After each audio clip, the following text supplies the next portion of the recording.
Hi, everyone. My name is Avery Quinn. I'm 31, and I live alone in a high-rise apartment in downtown Seattle with a killer view of the Space Needle. On clear nights, the city lights look like someone spilled a box of Christmas ornaments across the water, and I never get tired of it. I'm a senior product manager at a mid-sized tech company. Think somewhere between a startup that's made it and the big giants like Amazon or Microsoft. The job is intense. Endless stand-ups, roadmaps, stakeholder briefings, and the occasional 2 a.m. fire drill when a feature breaks in production. But it pays really well, and it's given me the kind of financial independence most people my age only dream about. That independence, though, has come with a hidden price tag. Ever since college, I've been the family's unofficial emergency fund. Tuition shortfall for my older sister? I covered it. Down payment on my parents' new SUV when Dad retired early? My bonus. Lauren's divorce lawyer fees and the kids' private preschool after her marriage fell apart? Yep, that was me too. I never minded. At least that's what I told myself. I was doing well. They weren't. And family helps family, right? Besides, I figured one day it would balance out. One day they'd see me as more than just the reliable one with the steady paycheck. This year, the big thing everyone had been buzzing about for months was the Harper family Christmas trip to Aspen. Not just any trip, an all-out luxury ski vacation.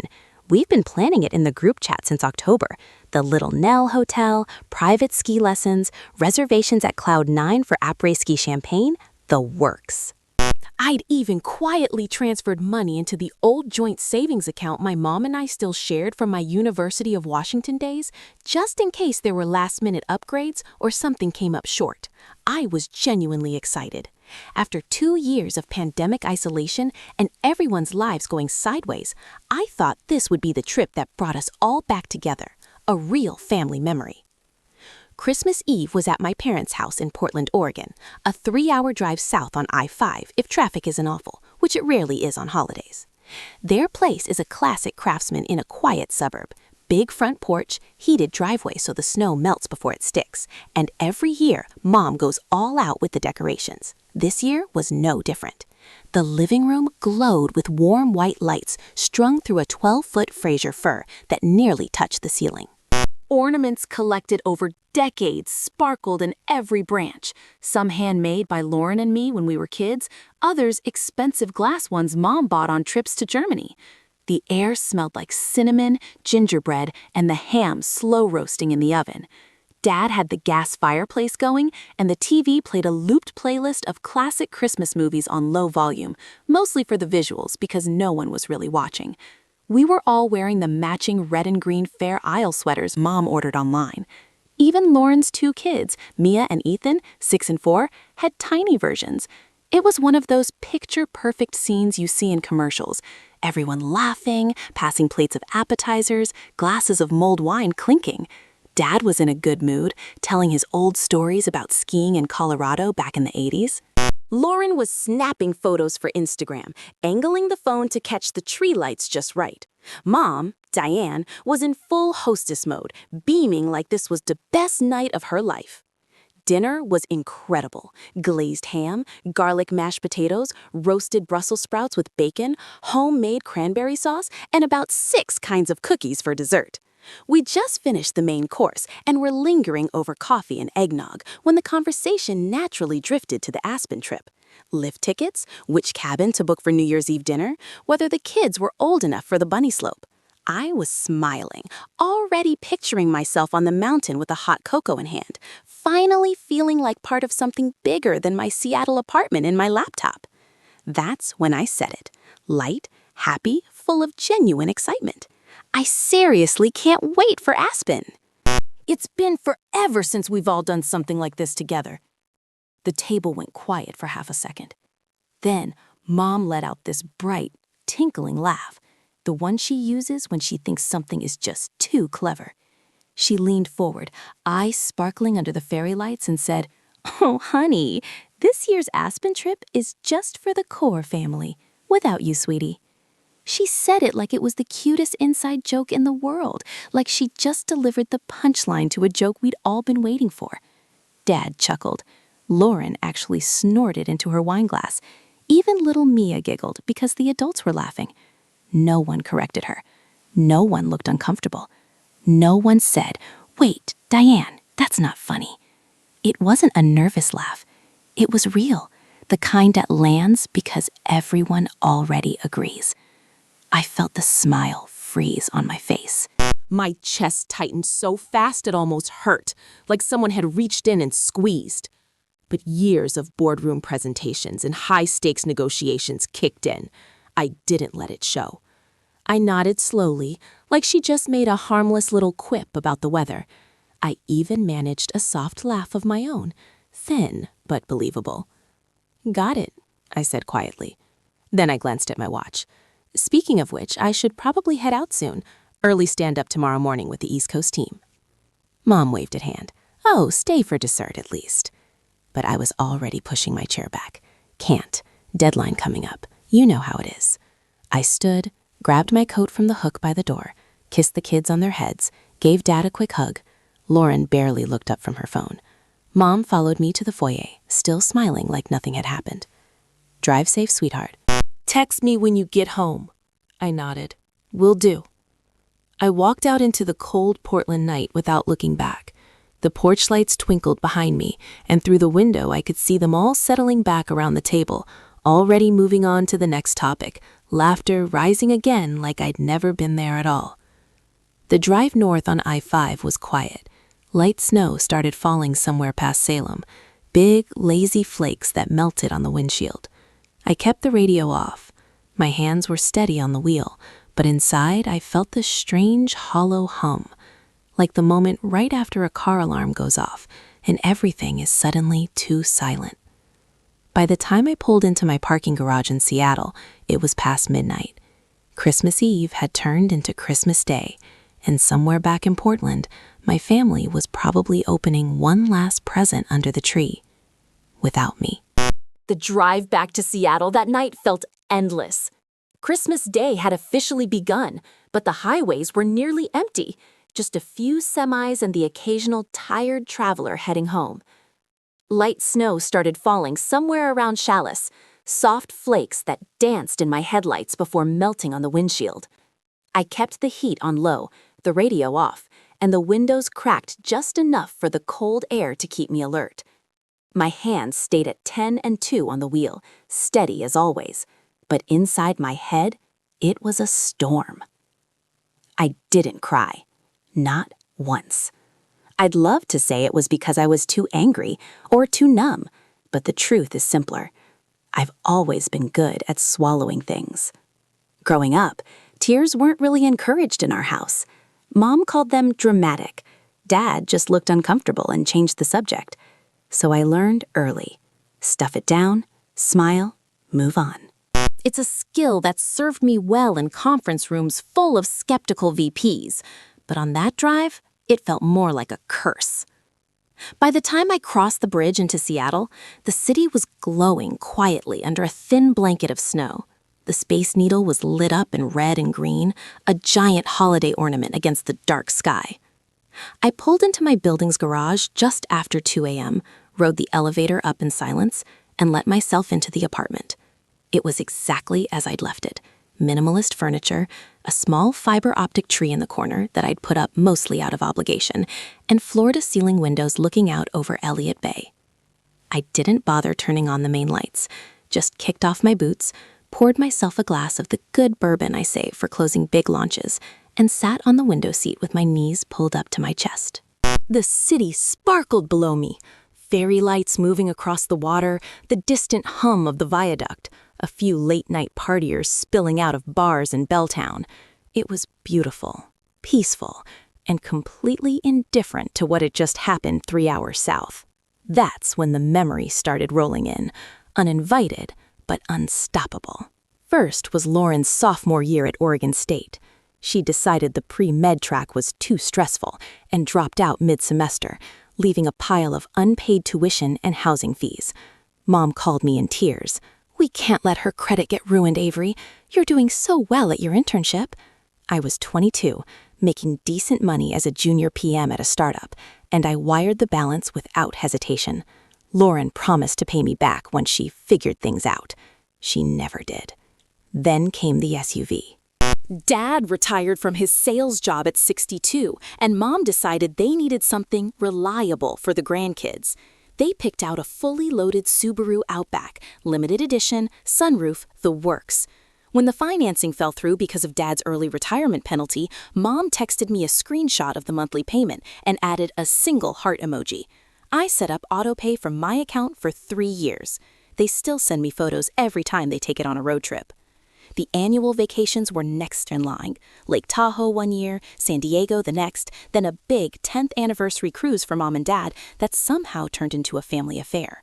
I'd cover flights for everyone, book the nicer Airbnb, pay for excursions. Lauren would post filtered photos with captions like, "Family is everything," and tag me in them. I'd like the post, comment a heart, and quietly Venmo the extras when the bill came. The biggest one hit after Lauren's divorce 2 years ago. Her ex locked out, leaving her with 2 toddlers, a mortgage she couldn't afford alone, and a mountain of credit card debt from what she called retail therapy. Mom organized a family meeting, without me, ironically, and decided the kids needed stability. So I helped with the down payment on a smaller house closer to Portland, covered preschool for Mia and Ethan, and set up a monthly transfer for incidentals. Lauren sent thank you texts with crying emojis, then stopped mentioning it altogether. Sitting there in the dark, bourbon warming my throat, it all clicked into place with a clarity that almost made me laugh out loud. I wasn't the beloved younger daughter. I wasn't even really the successful one they bragged about at Bridge Club. I was the ATM that happened to share their DNA. The reliable one, the one who wouldn't make waves, the one who could always be counted on to make things easier for everyone else, financially, emotionally, logistically, and in return, a seat at the table as long as I kept paying for the meal. Mom's words echoed again, just for the core family, without you, sweetie, delivered with that bright smile, like excluding me was a charming little tradition. Core family. Not me. I finished the bourbon and set the glass down harder than I meant to. The sound echoed in the quiet apartment. Part of me wanted to call someone, Sarah, my best friend from work, my college roommate in Denver, anyone. But it was 3 a.m. on Christmas, and what would I even say? Hey, Merry Christmas. My family just laughed me out of a vacation I was probably going to end up bankrolling anyway. No. I wasn't ready to say it out loud yet. Saying it out loud would make it real, and real would demand action, and action would mean confrontation, and confrontation with Diane Harper is like trying to argue with a Hallmark movie. She always wins the narrative. So instead, I made a different decision. I wasn't going to explode. I wasn't going to send a dramatic text or leave a tearful voicemail. I wasn't even going to ask why, because deep down, I already knew the answer. I was going to watch. For years, I'd been reacting, fixing, paying, smoothing things over. This time, I'd stay quiet and see exactly how far they were willing to take the joke. I pulled out my phone, opened the banking app, and stared at the old joint savings account, the one Mom still had access to from when she co-signed my first account in college. There was a healthy balance in there. Emergency fund, I'd told myself. Buffer for unexpected things. Or, apparently, buffer for unexpected exclusions. I didn't close it, not yet. I just sat back, watched the snow fall over the city, and waited to see what core family really meant when the bill came due. Christmas morning dawned gray and quiet in Seattle. The snow from the night before had turned to a cold drizzle, the kind that seeps into everything and makes the city feel like it's holding its breath. I woke up on the window seat, neck stiff, bourbon glass empty on the floor beside me. For a second, I thought the whole thing had been a bad dream. Mom's laugh, the words, "without you, sweetie," the easy way everyone joined in. Then I checked my phone. A Merry Christmas group text from Lauren with a photo of the kids opening presents under the tree. No mention of last night. No apology. Just a string of heart emojis from Mom and Dad. I made coffee, strong, black, no sugar, and sat at my kitchen island with my laptop open. Work emails could wait. First thing first, money.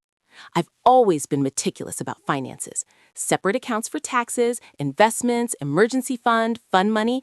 But there was one account I hadn't touched in years, an old savings account opened when I was 18, right before I started at UW. Mom had co-signed it back then because I was underage, and she wanted to help me learn responsibility. Over time, I'd moved everything to my own accounts, but this one stayed open. I kept a decent balance in it. Call it a nostalgia tax or a safety net I never admitted was for them. Last night's revelation made it feel like a loaded gun sitting in plain sight. I logged in. Balance? Just over $48,000. Enough for a serious down payment or, my stomach twisted, a very nice final payment on a luxury Aspen trip. Mom was still listed as secondary holder.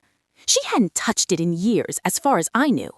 But after last night, as far as I knew, didn't feel like enough anymore. I didn't hesitate. I opened a brand new high-yield savings account at a different bank, one with no ties to my past, no joint anything. Then I initiated a transfer. The rest of me, the part that had just been laughed out of a family vacation, knew better. If they were comfortable excluding me from the trip, how comfortable would they be using money they assumed I'd never miss? I wanted to see, not out of spite, out of clarity. I needed to know exactly what core family was worth when no one was watching. With that done, I opened the family group chat. Just to observe, I told myself. It was exploding. Lauren had posted a screenshot of the confirmation email from the Little Nell, a 2-bedroom suite with mountain views. Check-in December 30th, check-out January 5th. Price redacted, of course, but I knew those rooms ran $2,000, $3,000 a night this time of year. Below it, a string of excited messages. Mom, can't wait. This is going to be the best Harper family Christmas yet. Heart, snowflake. Dad, kids are going to love the ski school. Already booked private instructor for Mia and Ethan. Lauren, just ordered matching Patagonia jackets for all of us. Photo ops are going to be epic. Then a photo. 5 jackets laid out on her bed. Adult sizes for Mom, Dad, Lauren, and 2 tiny ones for the kids. All in the same shade of deep forest green with white trim. Caption, Core crew ready for Aspen. No 6th jacket. No mention of me. No awkward, hey, we were just kidding last night. I scrolled further. Links to lift ticket packages, 6-day passes for 5 people. Reservations at Matsuhisa Aspen for New Year's Eve, a shared Pinterest board titled Harper Aspen 2025, full of outfit ideas, hot chocolate recipes, and fireplace aesthetic photos. It was all so seamless, like I'd never been part of the plan at all. I felt that tight squeeze in my chest again, but I breathed through it. I didn't reply, didn't react, just watched. Lauren posted a countdown timer. 5 days until wheels up. Mom replied with a string of snowflake emojis and a gif of a champagne bottle popping. Dad sent a thumbs up. I set my phone face down and went to make another cup of coffee. The rest of Christmas Day passed in a strange, detached blur. I answered a few work Slack messages, went for a long run along the waterfront even though it was drizzling, ordered Thai takeout for dinner because cooking for one felt pointless. Every few hours, I checked the group chat out of habit, and every time it was the same. More plans, more excitement, more proof that last night hadn't been a fluke. They weren't confused. They weren't waiting for me to get over it. They were just proceeding without me. And the more I watched, the calmer I felt. Not peaceful. Calm, like the moment before a big product launch when you realize the demo might crash, but you've done everything you can. Controlled, intentional. I wasn't going to beg for an explanation. I wasn't going to offer to pay my own way and pretend the joke hadn't landed. I was going to protect what was mine and see exactly how far they'd go when they thought I wasn't paying attention. The old account stayed open. The alerts were armed. And for the first time in years, I felt something shifting. Not breaking, but realigning.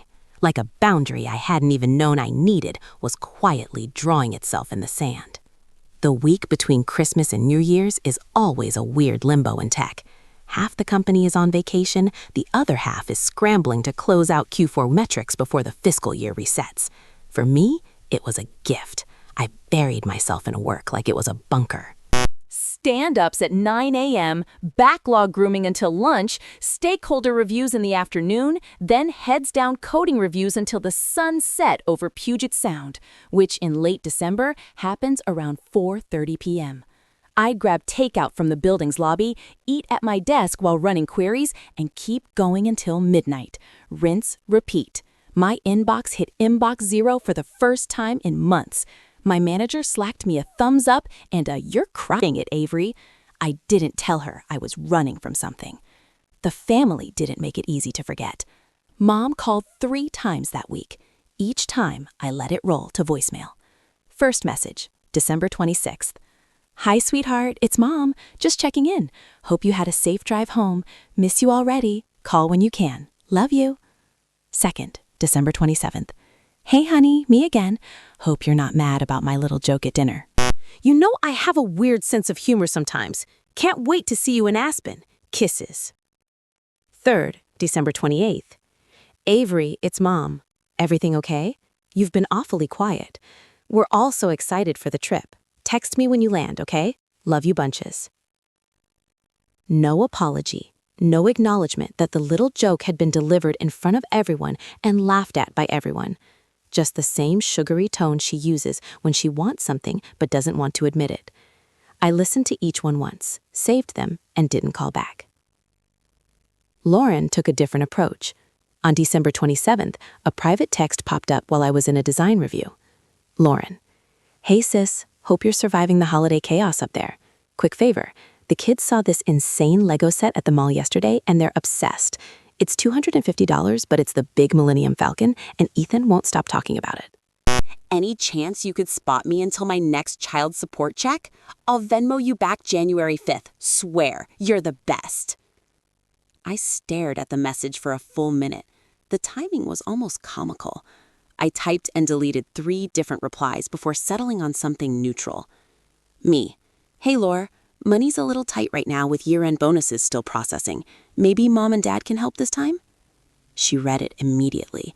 The typing bubble appeared, vanished, reappeared. Lauren: "Oh, totally get it. No worries. Just thought I'd ask. You know how kids are." No follow-up. No, "how are you feeling after Christmas Eve?" Just radio silence from her end until the next group chat barrage. And the group chat never slowed down. It was a non-stop stream of Aspen hype. Lauren posted a video of the kids trying on their new ski helmets, complete with GoPro mounts, because we're making memories. Mom shared a link to a private chef service for an in-suite dinner on January 2nd. Dad sent a weather screenshot. Powder days incoming.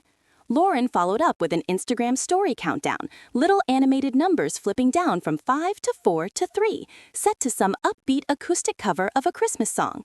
Each story had the same 5 faces in the preview thumbnails: Mom, Dad, Lauren, Mia, Ethan. Never mine. I watched it all without reacting. No likes, no replies, no emojis, just silent observation. Every notification felt like a small paper cut, nothing fatal, but enough to keep the sting alive. By December 29th, I'd hit a strange kind of rhythm. Wake up, run 5 miles on the treadmill to burn off the restlessness, shower, work 14 hours, collapse. The apartment stayed spotless because I had no energy left for mess.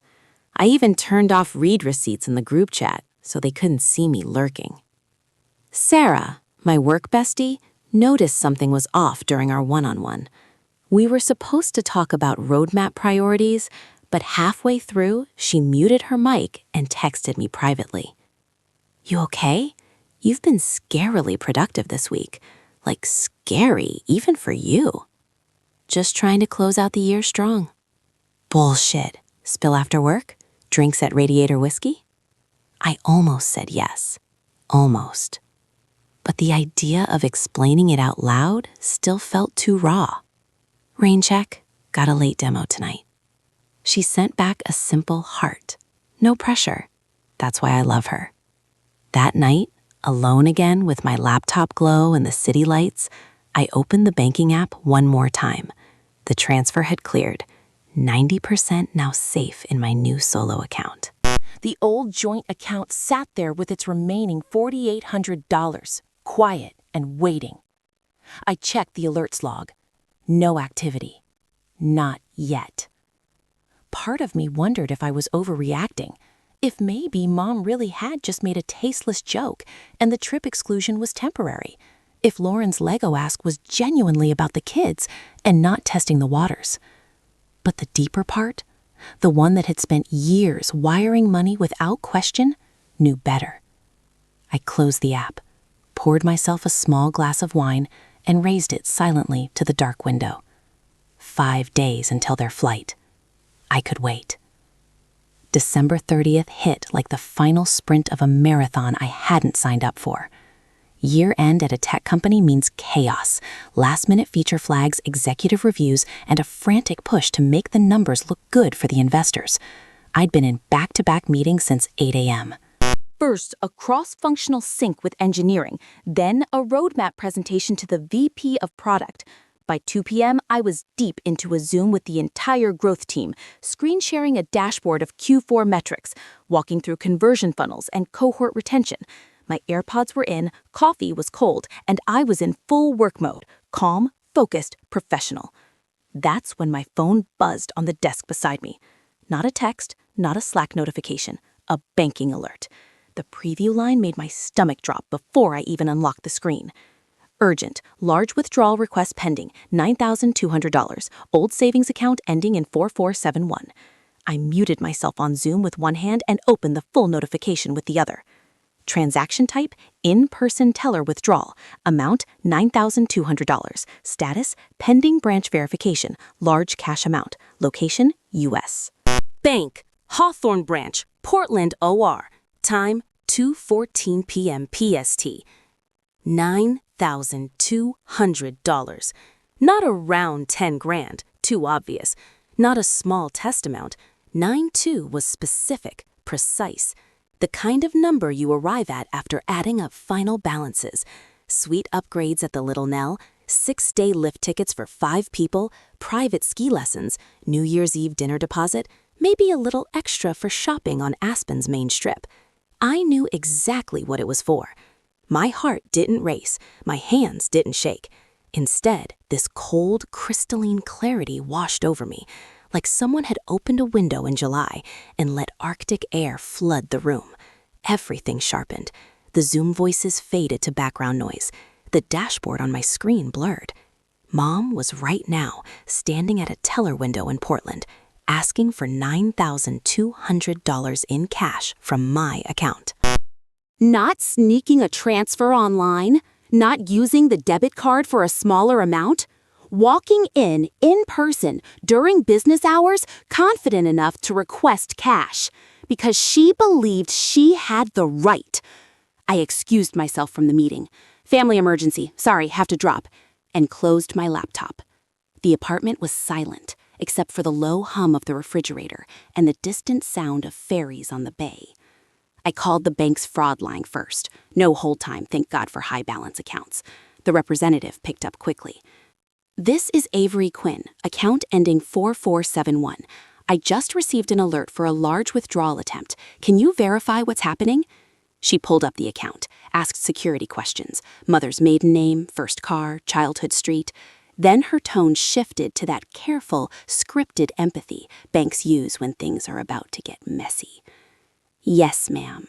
There's a pending in-person withdrawal request for $9,200 in cash at our Hawthorne branch in Portland. The secondary account holder is present and has provided ID. Because it's over $5,000, it requires additional verification, so it hasn't processed yet. Secondary account holder. Not someone claiming access, not possible fraud. Secondary account holder.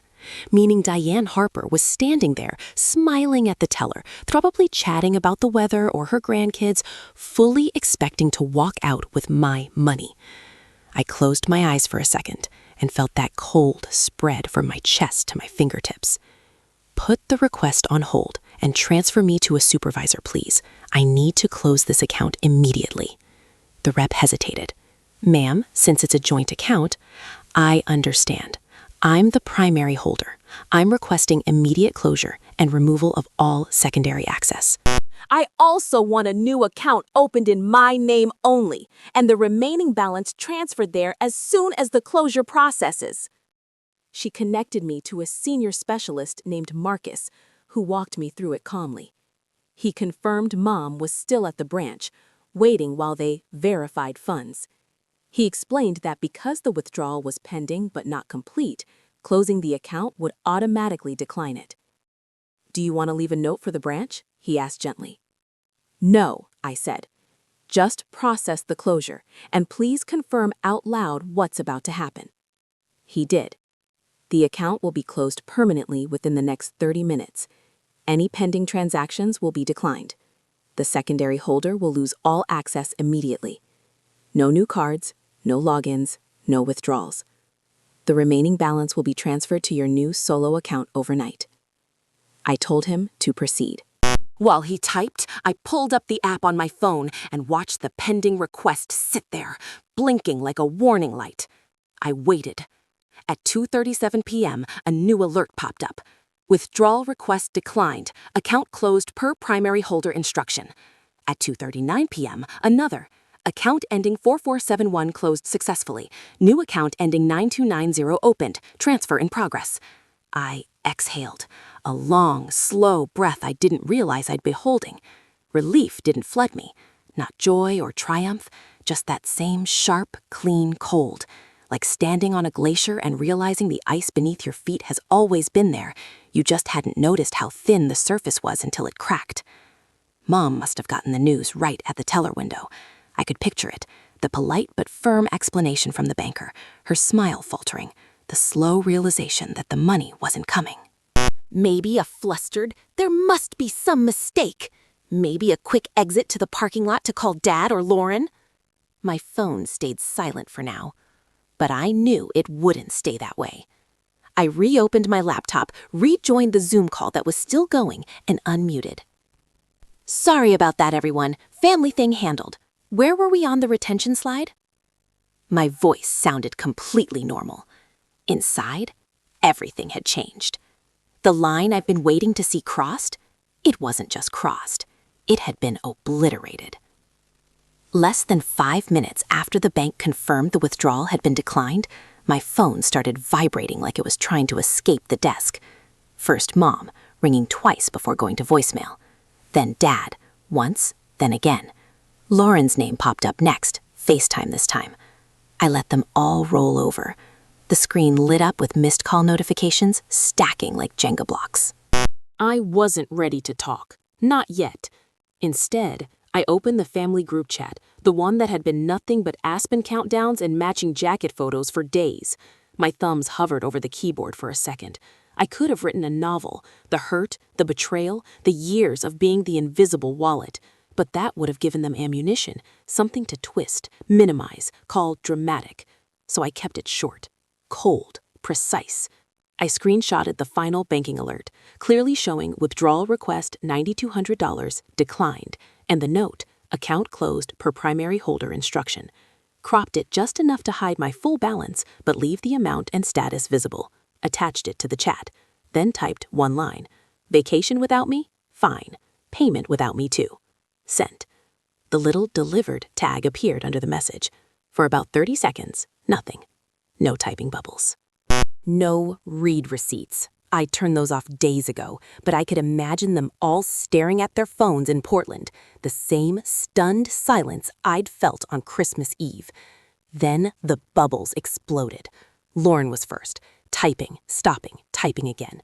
"Avery, what the actual hell? You're ruining everything. We have deposits down, non-refundable.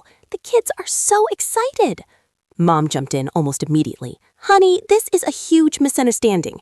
I was just at the bank consolidating some funds for the trip. I was going to transfer it right back once we got home. You didn't have to close the whole account." "Dad, Avery, pick up the phone. This isn't the way to handle things." "Seriously, how could you do this? We leave in 2 days." "Sweetheart, please call me. We can fix this. I didn't mean to upset you." "The hotel is waiting on final payment today, or they cancel the suite. Do you even care about me and Ethan? Think about your nieces and nephews. They've been talking about snow and skiing nonstop. I can't believe you'd embarrass me like this at the bank. The teller looked at me like I was some kind of criminal. Unlock whatever you did and let's talk like adults. This is insane. The messages came so fast, the chat scrolled on its own. I sat back on the couch, phone in hand, reading each one as it landed. My pulse was steady, still riding that glacier-cold clarity from the bank call. No one said, "I'm sorry we hurt you on Christmas Eve." No one said we shouldn't have laughed when Mom excluded you. No one even acknowledged the joke that started it all. Just panic, damage control, blame. Mom swung back to sweet mode. "Avery, please, honey, pick up." "I'm calling again right now." My phone started ringing. Mom's FaceTime. I declined. Then Lauren tried. Declined. Dad texted privately, "Your mother is crying in the car outside the bank. Call her." I didn't. Back in the group chat, the tone shifted again. "Lauren, this is so selfish. We've been planning this for months." "Mom, I would never steal from you. How can you even think that after everything we've done for you?" "Dad, we're a family. Families help each other." "Lauren, if the trip gets canceled, the kids are going to be devastated, and it will be your fault." I took screenshots of every message, date, time, exact wording. Saved them to a locked folder on my phone and backed them up to the cloud. Evidence, not for revenge, for protection, in case this escalated further than a canceled vacation. The calls kept coming. Voicemails piled up. I didn't listen to them yet. I could guess the script. Tears, anger, guilt trips, promises to pay it all back, pleas to think of the children. I set the phone face down on the coffee table and walked to the kitchen, poured a glass of water, drank it slowly, staring out at the gray Seattle afternoon. Rain streaked the windows. Somewhere down in Portland, my mother was probably still parked outside the bank, composing the next wave of messages. My phone buzzed again, vibration after vibration like a trapped bee. I didn't pick it up. For the first time in years, I didn't feel the old pull, the instinct to smooth things over, to fix it, to make everyone comfortable again at my own expense. I just let it ring. Let them feel what it's like when the safety net disappears without warning. Let them sit with the consequences of core family. The chat went quiet for a few minutes. Maybe they were conferring in person now, strategizing. Then one final message from Mom. "We need to talk about this in person. We're coming up tomorrow." No question mark, no would that be okay. Just a statement. I read it twice. Then, for the first time all day, I typed a reply. Short, clear, final. "Don't. I won't be opening the door." Sent. Turned the phone to Do Not Disturb. And for the first time since Christmas Eve, I breathed. New Year's Eve arrived with a cold, steady rain that turned Seattle's streets into mirrors of neon and headlights. I'd spent the day tying up loose ends at work. Final sign-offs, a quick virtual happy hour with the team where everyone toasted with sparkling cider and promised to actually take time off in January. I logged off around 6 p.m. Ordered sushi from the place down the block and settled in for a quiet night. No parties, no countdown crowds in the streets below. Just me, a bottle of champagne I'd bought on a whim, and the plan to watch the Space Needle fireworks from my window at midnight. I should have known better than to think they'd let the night pass quietly. At 9:47 p.m., my phone buzzed with a motion alert from the Ring camera I'd installed 2 days earlier. I'd ordered it express the morning after Mom's "We're coming up tomorrow" message. Simple setup, wide-angle lens, two-way audio. I'd told myself it was just a precaution. Seattle apartments get package thieves this time of year. But when I opened the app, there they were. 4 figures in the hallway outside my door, lit by the harsh fluorescent building lights. Mom in her long camel coat, hair perfect despite the rain. Dad behind her, arms crossed, looking uncomfortable in his dress shirt like he'd been dragged out of a restaurant. Lauren pacing with her phone in one hand, car keys in the other. and little Mia and Ethan trailing behind, half asleep in their pajamas under open winter jackets, clearly yanked out of bed for the 3-hour drive north. They'd brought the kids as shields. My stomach tightened, but I didn't move from the couch. I just watched the live feed, volume low. Mom stepped forward first and pressed the doorbell, long, insistent. Ding dong, ding dong, ding dong.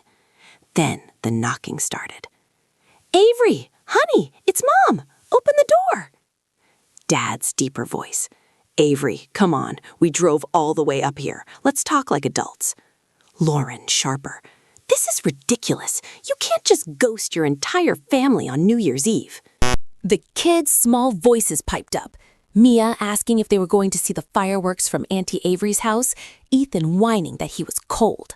I stayed silent, didn't even turn on the hall light. Mom knocked again, harder. Avery Quinn, I know you're in there. Your car's in the garage. We checked. Of course they did. Lauren leaned toward the peephole. You're seriously going to make a stand out here? With the kids? On New Year's? Dad tried the reasonable tone. Sweetheart, we just want to talk, clear the air. Nobody meant for things to get this out of hand. Mom's voice cracked, half sob, half performance. I can't believe you do this to me. After everything, closing the account while I was standing right there at the bank? Do you have any idea how humiliating that was? I turned on the two-way audio, but kept my camera off. My voice came through the speaker, calm and flat. I asked you not to come. I'm not opening the door. Silence for a beat, then Lauren exploded. Are you kidding me? You're hiding behind a camera now? Grow up, Avery. This isn't just about you. We're about to lose thousands of dollars because of your tantrum. Mom jumped back in, tears flowing freely now. It wasn't stealing. I was moving money for the trip, for all of us. You've always helped before. Why would you think I'd take it and not pay you back? Dad, let us in. We'll sit down, figure this out. Family doesn't do this over text. The kids started crying, Mia because she was scared of the yelling, Ethan because he was tired and cold. Lauren shushed them harshly. I watched Mom's face on the screen. Even through the fisheye lens, I could see the shift. The tears slowed. The voice dropped to something quieter, meant only for me. She leaned close to the door, almost whispering, but the microphone caught it perfectly. Fine. If you want to play it this way, if you're willing to throw away your whole family over money, then don't expect to be part of this family anymore. You're choosing this. Remember that. The words landed exactly as intended, a final cut, clean and deep. I didn't respond. Lauren rolled her eyes and muttered something I couldn't catch. Dad rubbed his forehead like he had a headache coming on. The kids clung to Lauren's legs. They kept knocking for another 8 or 9 minutes, pleading, scolding, bargaining. Mom alternated between sobs and accusations. Lauren threatened everything from "you'll never see the kids again" to "wait until everyone hears your side of this." Dad mostly stayed quiet, occasionally murmuring, "Diane, maybe we should go." Then the neighbor across the hall, Mrs. Chen, retired, sweet but nosy, opened her door in her robe and slippers. Everything okay out here? It's getting pretty loud. Instant shift. Mom wiped her eyes quickly, plastered on a smile. Oh yes, sorry about the noise. Just a little family discussion. We'll keep it down. Lauren forced a laugh. Yeah, sorry. Holiday drama, you know? Dad nodded awkwardly. Won't happen again. Mrs. Chen gave them a long look, the kind that says, I've lived 72 years and I know bullshit when I hear it, then glanced at my door before retreating inside. The hallway went quiet. I watched Mom's face fall as the performance ended. No audience left to convince. Lauren checked her phone, probably realizing it was almost 11 p.m. and they still had a 3-hour drive home with 2 exhausted kids. Dad put a hand on Mom's shoulder. Let's go, Diane. Mom stared at my door one last time, lips tight. Then she turned away. They shuffled back toward the elevator, Mia crying softly, Ethan asleep on Lauren's shoulder. The doors dinged open, closed. Silence. I sat there for a long minute, staring at the empty hallway feed. The cold clarity from the bank call was still there, but something else had joined it, a deep, aching sadness. Not for the trip, not even for the money. For the final proof that family had always been conditional. At 11:59 p.m., I poured the champagne anyway, walked to the window. At midnight, the Space Needle erupted in fireworks, red, gold, blue, white, reflecting off the wet glass and the bay below. Cheers rose faintly from the streets. I raised my glass to the empty room. "Happy New Year," I said quietly. To the version of me who no longer opened doors for people who only knocked when they needed something. January 1st felt strangely ordinary. Seattle woke up to a hangover of rain and post-fireworks quiet. I slept in until almost noon, the first time in years I hadn't set an alarm on a holiday. When I finally rolled out of bed, the apartment was still. The ring footage from last night saved automatically to the cloud. I made coffee, sat at the kitchen island, and opened my phone. The group chat was silent. No Happy New Year from anyone. No photos of the kids watching fireworks from some viewpoint in Portland. Just my last message. Don't. I won't be opening the door. Sitting there unanswered. Then I opened Facebook. Mom's profile picture had changed overnight. A throwback photo of her holding baby me on a beach somewhere, both of us smiling at the camera. The cover photo was the 5 of them, Mia, Ethan, Lauren, Mom, Dad, in front of the Christmas tree, arms around each other, the perfect family portrait. Below it, a new post, long, carefully worded, no names, but impossible to misread. The post read like a devotional.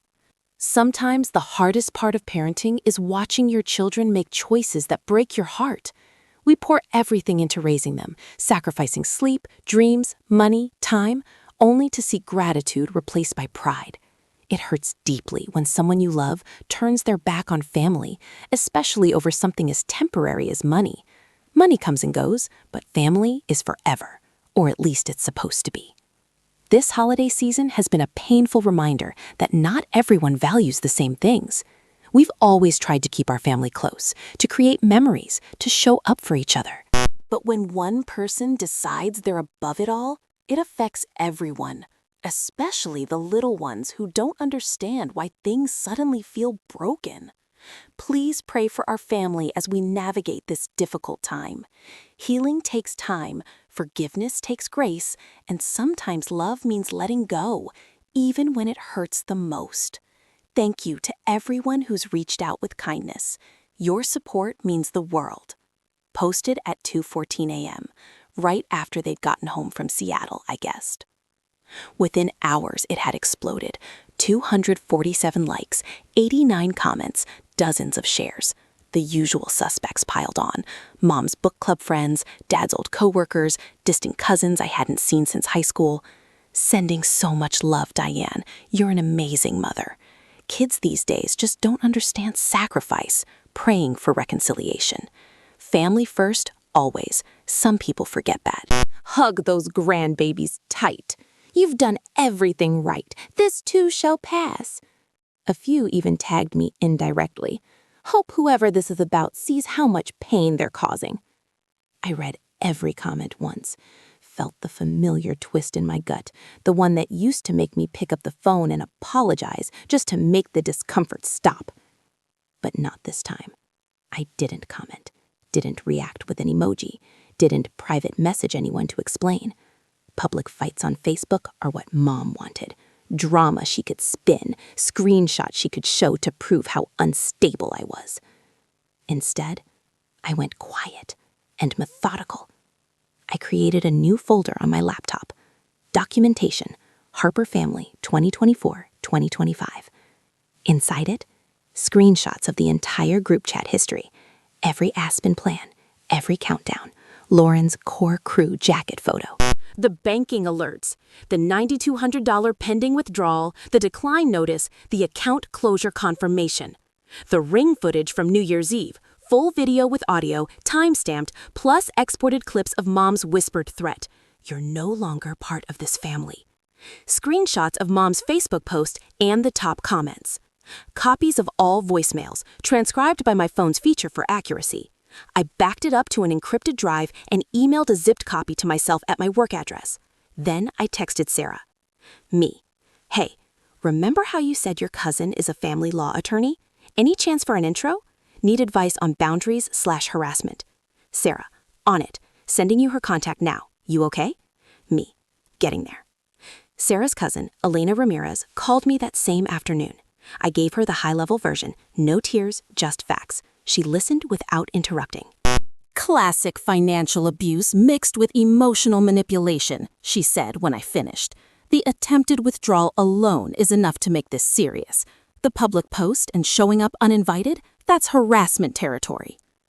She recommended a cease and desist letter, formal, on letterhead, delivered by certified mail with return receipt. It would establish a paper trail without escalating to a restraining order, yet. It would also make any future contact riskier for them legally. I hired her on the spot. By January 3rd, the letter was drafted. No direct contact via phone, text, email, or social media. No in-person visits to my home or workplace. No third-party contact, flying monkeys, as Elena called them. No further attempts to access my financial accounts or personal information. Violation could result in legal action, including a protective order. Elena signed it, printed it on firm letterhead, and I paid for certified mail with tracking. On January 4th, I watched the USPS tracking, delivered, signed for by R. Harper at 11:07 a.m. The package had landed. I didn't expect silence forever, but for the first time, I'd drawn a line in legal ink, one they couldn't laugh off as a little joke.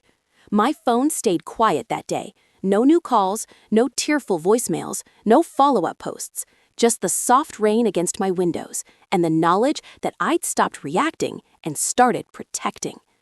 The days after the cease and desist letter went out felt like the quiet after a storm passes. No more frantic calls, no new Facebook sermons. The group chat stayed frozen on my last message. For the first time in weeks, my phone didn't feel like a hand grenade. But quiet didn't mean safe. I'd learned that lesson the hard way. So I locked everything down. First, credit freezes. I went to all 3 bureaus, Equifax, Experian, TransUnion, and placed freezes online in under an hour. No new accounts, no inquiries, no surprises. I'd done it once before after a data breach at work, but this time it felt personal, like putting a deadbolt on a door someone had already tried to kick in. Next, passwords. Every account, banking, email, work, streaming, even the random shopping sites I barely used, got a new, randomly generated 20-character string stored in my password manager. 2-factor authentication everywhere, with hardware keys for the critical ones. I changed my phone PIN too, just in case. Then the building. I emailed the property manager, a no-nonsense woman named Carla, who'd always been fair about maintenance requests. Subject line, security update, unauthorized visitors. I kept it professional. Please note that my parents, Richard and Diane Harper, and sister Lauren Harper, are not authorized to visit my unit or be granted access to the building. If they arrive, do not buzz them up or provide any information about my whereabouts. I've recently had an unwelcome visit and I'm taking steps to ensure my privacy. Carla replied within minutes. Understood, Miss Quinn. I flagged your account and informed the front desk and security team. Let me know if you need anything else. It was a small thing, but it felt huge, like the world outside my family was finally on my side. With the practical stuff handled, the emotional weight started to settle. Not crushing, just heavy. I wasn't sleeping great. Appetite came and went. Work was fine. I could lose myself in product specs and user flows. But the second I stopped, the replay started. Mom's whisper through the door, the Facebook post, the kids' tired faces in the hallway. I knew I needed to talk to someone who wasn't paid to listen. Sarah met me for coffee on January 5th at our usual spot in Capitol Hill, a little independent roaster with mismatched chairs and perfect lattes. She texted every day since New Year's, never pushing, just checking in. When I finally said yes, she was there in 10 minutes. I told her everything. Not the polished version, the raw one. Christmas Eve, the account, the bank moment, the hallway ambush, Mom's post, the lawyer, all of it. Sarah listened without interrupting, just nodding, eyes getting wider at certain parts. When I finished, she reached across the table and squeezed my hand. Avery, I'm so sorry. That's a lot. Like next level dysfunctional. I laughed, actually laughed, for the first time in weeks. Yeah, it's pretty textbook, right? It's abuse, she said flatly, financial and emotional. You did the right thing closing that account. And the letter? Smart. Really smart. A couple of other coworkers, people I trusted, the ones I'd grabbed drinks with after big launches, got shorter versions over the next few days. No details about money, just family drama over the holidays, had to set some hard boundaries. Every single one responded with support. That sounds really tough. Whatever you need, I'm here. Good for you for protecting yourself. It was small, but it mattered. Proof that connection didn't have to come with a price tag. By mid-January, the Aspen trip week was approaching, the dates they'd been counting down to for months. I could have sat home, refreshed their socials, waited for the inevitable photos. But I didn't want to give them that space in my head. So I booked a trip of my own. Banff, Canada. A direct flight from Seattle, less than 2 hours. I found a cozy boutique hotel in the town center, walking distance to everything, with a view of the Rockies that made my jaw drop when I saw the photos. I reserved the exact same week they were supposed to be in Aspen, December 30th to January 5th. Wait, no. Their dates were arrival December 30th, but mine I shifted to January 2nd through 9th, overlapping just enough to feel like a quiet reclaiming. Solo travel had never scared me, but this felt different, intentional, not running away, choosing toward. I splurged a little. A room with a fireplace, a spa package, a guided ice walk tour in Johnston Canyon, and a reservation for the Banff gondola on New Year's Day. Delayed celebration. No matching jackets. No group photos. Just me. The night before I left, I stood in my packed apartment, suitcase by the door, passport on the counter, and felt something loosen in my chest. Not fixed, not healed, but lighter. I wasn't punishing them by going. I was rewarding myself for finally believing I deserved a vacation that was truly mine. No explanations owed. No wallet required. Just snow, mountains, and the quiet company of someone who was finally learning to put herself first. The week that was supposed to be their Aspen triumph turned into quiet fallout. I didn't have to spy to know what happened. The family grapevine, distant cousins, old high school friends who still followed Lauren on Instagram did the work for me. By January 3rd, the countdown stories stopped. No airport selfies, no wheels up posts, no photos of the kids in their new jackets against snowy peaks. Instead, a single vague update from Mom on January 4th. Sometimes plans change. Grateful for the time we have at home with these sweet grandbabies. A picture of Mia and Ethan building a blanket fort in the living room. 47 likes. A handful of thinking of you comments. They'd canceled. Last minute. Non-refundable deposits gone. Change fees on 5 round-trip tickets from Portland to Aspen, probably $2,000 easy. The little Nell alone likely kept 50% of the booking. Private lessons, lift tickets, dinner reservations, all forfeited. I didn't feel triumph. Just a dull confirmation. When the safety net vanished, the trapeze act fell apart. Word filtered back through Sarah's cousin Elena, who'd heard it from a mutual friend in Portland. Lauren had apparently lost it on Mom the night they got home from Seattle, blaming her for the stupid joke that started everything, for assuming Avery would always pay, for dragging the kids up to Seattle on New Year's Eve only to be humiliated. Dad tried to play peacemaker and got shouted down by both of them. The kids were confused and cranky for days. I didn't reach out. I didn't need to. The silence from their end was answer enough. Then, on January 6th, the day they would have been checking into the suite, an email appeared in my inbox from Dad. Subject line, from Dad. No exclamation points, no emojis, just his name. I let it sit unread for hours. Finally, that night, I opened it. Avery, I've started this email a dozen times and deleted it every time. Your mom doesn't know I'm writing this. Lauren definitely doesn't. I'm sorry. Not the easy kind of sorry, the real kind. I should have spoken up on Christmas Eve. When your mom made that comment about the trip being without you, I laughed along because it was easier than rocking the boat.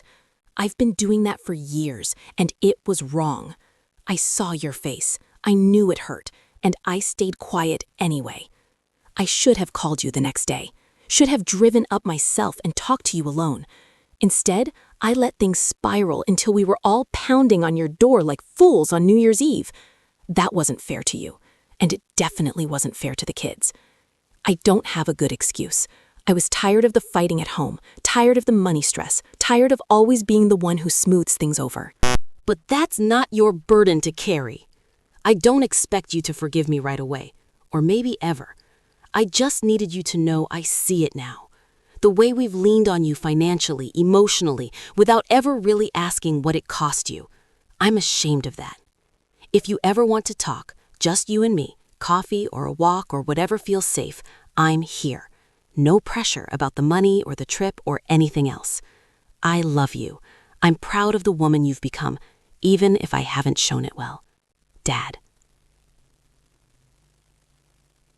I read it 3 times, felt the sting behind my eyes, the lump in my throat. It was the closest thing to accountability I'd ever gotten from him. Not perfect, still no mention of Mom taking responsibility, but honest in a way he'd rarely been.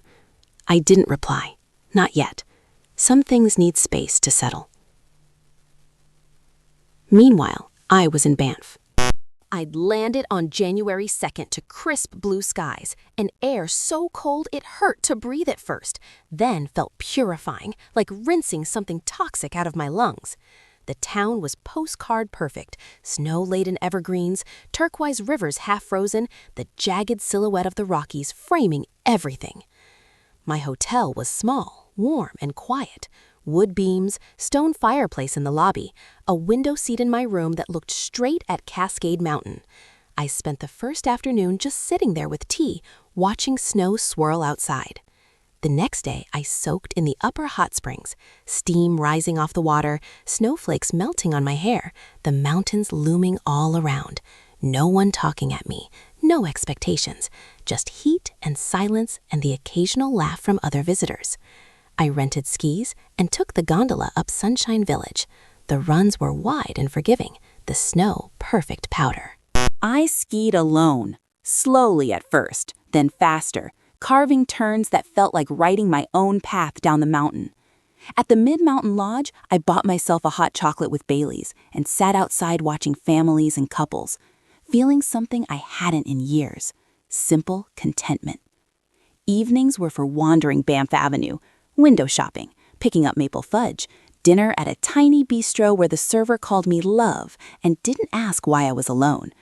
One night, I joined a small group of travelers in the hotel lounge, 2 Australians, a couple from Vancouver, a solo guy from Toronto named Mark, who was also escaping family drama. We shared a bottle of wine by the fire, swapped stories, laughed until the bar closed. No one needed anything from me. No one kept score. On my last full day, I hiked the frozen Johnston Canyon at dusk. Ice falls gleamed blue in the fading light. I stood on the metal catwalk over the lower falls, watching water thunder beneath a thick shell of ice, and felt something shift inside. Big, quiet, irreversible. Freedom wasn't loud. It was this: cold air in my lungs, snow crunching under my boots, the knowledge that tomorrow I'd wake up and decide what I wanted without negotiating with anyone else's needs. I took a photo of the sunset, pink and orange bleeding across the peaks, and set it as my phone wallpaper. No caption needed. When I flew home on January 9th, the mountains disappeared behind clouds, and I felt ready. Not healed, not fixed, but steady. The fallout was theirs to carry. The future was mine to build. I flew back to Seattle on January 9th, the mountains fading into clouds behind me. The plane touched down in a typical Pacific Northwest drizzle. Gray skies, wet runways, the familiar smell of rain on concrete when I stepped outside SeaTac. My apartment welcomed me with its quiet minimalism, the same view of the Space Needle, the same fiber optic tree I'd unplugged weeks ago. Everything exactly as I'd left it. But I wasn't. The first few days home were quiet. Work ramped back up, Q1 planning, new feature launches, the usual chaos. I dove in with an energy I hadn't felt in years. Deadlines didn't drain me, they focused me. Meetings felt productive instead of performative. My manager pulled me aside one afternoon. "Whatever you did over the holidays, bottle it. You're on fire. A month later, she made it official. Promotion to director of product. Bigger scope, bigger team, bigger salary. I accepted without the old twinge of guilt that used to whisper, "But what if the family needs?" Because I finally understood the truth that had been staring me in the face for years. They didn't miss me. They missed what they could take from me. The money, yes, but also the emotional labor, the reliability, the way I made their choices feel consequence-free. I'd been the shock absorber for every bad decision, every overspend, every uncomfortable truth. The one who paid so no one else had to feel the pinch. The one who stayed quiet so the peace could be kept, at my expense. Mom's Christmas Eve joke hadn't been a slip, it had been a test, and when I stopped passing it by continuing to pay, the mask came off completely. Money doesn't buy family love, it rents tolerance, and the moment the rent stopped, so did the performance. Boundaries aren't selfish. They're self-respect in action. Saying no isn't punishment, it's protection. Closing the door isn't tearing the family apart. It's refusing to let them tear you apart piece by piece. I stopped waiting for apologies that rewrote history. Stopped hoping for insight that never came. Stopped measuring my worth by how useful I could be to people who only valued the utility. Life after that felt spacious. I started small. A new pottery class on Thursday nights in Fremont, hands in clay, no screens, no expectations, weekend hikes in the Cascades with a group of women I met through an outdoor app, coffee dates that weren't about venting family drama. I even signed up for a half marathon in June, something I'd always said I didn't have time for because I was too busy helping. Then there was Alex. We met at a coworker's rooftop barbecue in March. He's a data scientist at another tech company. Quietly funny, loves trail running, makes a mean old-fashioned. Our first date was just drinks at a bar overlooking the Sound. No grand gestures, no pressure. We talked about work, travel, the best ramen in the city. When he asked about family, I gave the short version. Complicated, low contact right now. He nodded, didn't pry, just said, "That takes strength." We've been seeing each other ever since. Slow, steady, easy. The kind of connection where being together adds energy instead of draining it. Dad's email still sits in my inbox, flagged but unanswered. Maybe one day I'll reply. Maybe I won't. That door isn't slammed forever, but it's firmly closed until someone on the other side shows up with real accountability instead of nostalgia for the old arrangement. Lauren posted a back-to-school photo of the kids in August. They looked happy, healthy. I felt a pang for them, not for her, and then let it go. Mom's Facebook has gone quieter. Fewer inspirational quotes about family. More photos of bridge club and garden tours. The victim narrative faded when there was no public fight to feed it. And me? I'm good. Really good. I still love the view from my apartment. I still work hard. But now the money I earn stays mine. Invested, saved, spent on experiences that light me up instead of plugging holes in someone else's budget. I ski when I want to, travel alone or with friends, say yes to things that excite me and no to things that don't without justifying it. In the end, my mom got exactly what she joked about on Christmas Eve, a vacation without me. And for the first time in my life, that finally included my money, my peace, and my future. If you're reading this and recognizing your own story, the holidays that hurt, the jokes that weren't funny, the way love always seemed to come with a price tag, hear me. You are not cruel for protecting your resources. You are not ungrateful for refusing to be drained. You are not obligated to fund people who exclude you when it's convenient and demand access when it's not. Family isn't a debt you owe forever. It's a relationship earned through respect, reciprocity, and care. Access, even from parents, isn't automatic. It's built, and it can be lost. The moment someone laughs while pushing you out, you're allowed to step all the way through that door and build a life where you're not the punchline. You're allowed to choose yourself. I did, and I've never felt more like family to myself than I do now.